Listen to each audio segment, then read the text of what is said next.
Years of age, 5'7", weighed in at just over 145 pounds. He has a 69-inch reach. Miguel Torres, 32, 5'10", 145.2 pounds, and a 72-inch reach. The rules at the World Series of Fighting, there's a 10-point must system. 3 judges score the fight. It's all based on effective striking, grappling, aggression, and cage control. No kicks or knees to the head of a grounded opponent. We now go inside the cage. Jazz Securo has the official introductions. Here we go, South Florida. This fight is scheduled for 3 rounds in the World Series of Fighting featherweight division. And now introducing, fighting out of the blue corner, his record is impressive. 40 victories versus 6 defeats. He stands 5 feet 10 inches tall and weighed in at 145.25 pounds. He's here tonight from Chicago, Indiana, introducing Miguel Torres. His opponent, on my left, fighting out of the red corner. His record sits with 8 victories versus 5 defeats, and all 8 fights he has finished. 5 feet 7 inches tall. He weighed in at 145.5 pounds. He fights out of Miami, Florida, presenting Pablo the Hurricane Alfonso. Your referee in charge is Mr. Troy Waugh.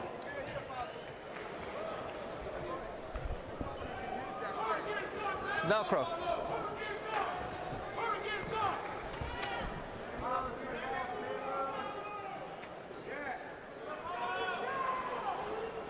Judge, are you ready? Judge, are you ready? Judge, are you ready? Fight, are you ready? Fight, are you ready? Fight!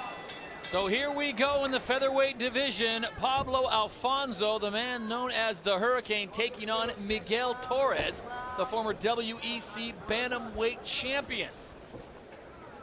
You talk about speed on display here, boss. Both these guys are great. I think Torres is really is going to use his striking and his reach, his more reach that he has, and he needs to do it. Wants to see if he can keep it on the feet. Don't get me wrong, he won like 23 times by way of submission, so he knows the ground. But that's the bread and butter for his opponent. So if he can keep it on the feet, he's stronger there.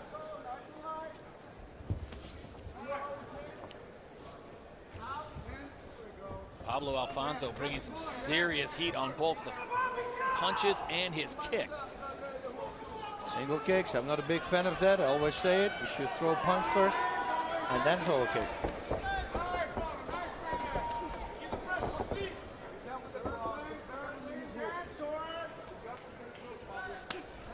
Nice inside low kick there, though, Alfonso. Both these guys have experienced backgrounds. Pablo Alfonso, a former Strikeforce fighter, now with the Championship Fighting Alliance. And Miguel Torres, we've already talked about him. The young man already has 46 professional fights at 32 years of age. Yeah, that's crazy. Oh, that was a big power shot.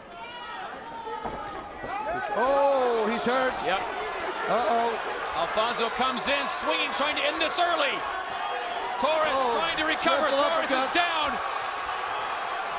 Torres is still fighting. Let's see if Alfonso now is going to go maybe even for a choke. He needs to keep him close. Torres is still thinking. Puts him in the guard, keeps him close. Torres has been in this situation before. He has been in some absolute wars, just trying to slow down the pace of Pablo Alfonso. Looking for an armbar here. Nope. Alfonso pulls it out. He's got a great ground game himself.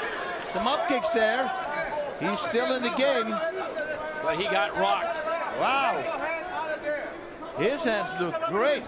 I thought that with way more submission victories, that he really wanted to go for the ground, but he's got some powerful striking. Those uppercuts were nasty. Gives Torres an opportunity to catch his breath and regroup. That's a very smart thing to do there. Elbowing the thigh, believe it or not, because that muscle there is relaxed. Will do a lot of damage. Looking for an arm and guillotine here. Torres is, if he can go around the neck and then can move away from the cage. No, it's not underneath. Not deep enough, is it? Nope. He needs to climb on top. He should forget about position. Yep. Torres should have climbed on top. Forget about submission, I believe. Always. Pablo Alfonso now drops. Torres trying to pop his head out.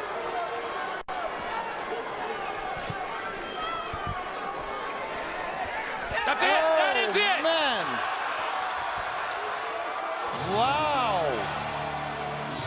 super impressive.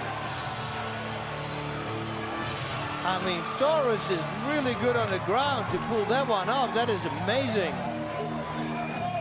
For Pablo Alfonso to get it done against someone as seasoned as Miguel Torres, you take it back early. He rocked Torres, and give Torres a lot of credit of what he was able to accomplish and how long he was able to stay into it. But, boss, I don't know if he ever regrouped after that flurry that Alfonso hit him with early on in round number 1. Yep. Let's take a look at it. Watch the uppercuts. Sonny's going to rock with him. There, 2 uppercuts, landed flush. Full power on him now. He just keeps on working here and here. Yep. It was he gives deep the enough. space. Torres knew right here. He started feeling it. You know, once you pull your opponent loose from the mat, that means he can crank that shoulder backwards. And that will put on the choke. I say it all the time. It's better to put him on his back. Push all the way forward. And push the shoulders from your opponent on the back so he can't arch back. Works also with a rear naked choke. But still, he has to be a little bit lucky there also. But that's a great defense. I'll put it on video. And put it on Facebook. What about that? Anytime you can say you got the best of Miguel Angel Torres, that is certainly saying something, and the look on Torres' face says it all. He just got caught early. Oh, those uppercuts were landing and super powerful.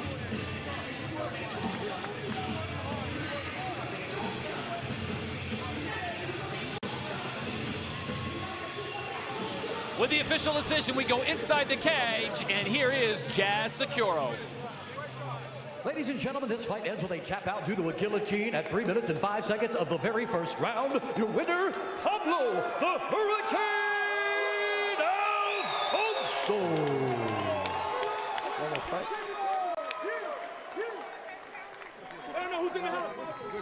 Pablo Alfonso gets the victory and runs his record to 9-5 with a first-round submission over Miguel Torres.